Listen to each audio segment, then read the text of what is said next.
துறையிலே வருமானத்தை விட்டுவிட்டு அரசியலுக்கு வந்து விட்டார். ஆகவே அவரை முதலமைச்சராக்க வேண்டும். ஊராய் செல்ல வேண்டாம், மக்களுக்காக போராட வேண்டாம், வழக்குகளை சுமக்க வேண்டாம், தடியடி வாங்க வேண்டாம், சிறைச்சாலை செல்ல வேண்டாம், ஏகம் எதுவும் செய்ய வேண்டாம். திரையில் தோன்றினால் தமிழ்நாட்டின் முதலமைச்சராகிவிட முடியும். இது இந்தியாவில் எந்த மாநிலத்திலும் இல்லாத ஒரு நிலை.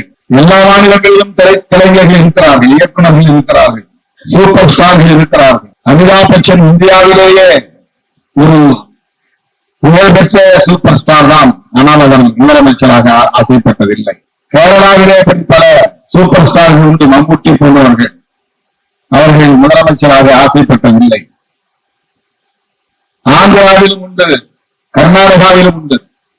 ஆனால் இந்தியாவில் மட்டும்தான் ஒரு படத்தில் நடித்தால் போதும் அடுத்து முதலமைச்சராகலாம் என்கிற நிலை.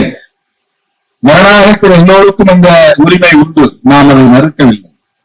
ஆனால் இந்த சிந்தனை போக்கு இருக்கிறது, இந்த உளவியல் இருக்கிறது, இந்த திரைத்துறை தமிழக அரசியல் களத்தில் ஏற்படுத்தி இருக்கிற தாக்கம் இருக்கிறது. அது ஒரு பிற்போக்கானதாக இருக்கிறது என்கிற கவலையில் இருந்துதான் சமத்துவ கண்ணியவர்கள் இங்கே இடதுசாரிகள் கலைத்துறையில் இன்னும் தீவிரமாக ஈடுபட வேண்டும் என்பதை முன்மொழிந்திருக்கிறார் என்று நான் நம்புகிறேன்.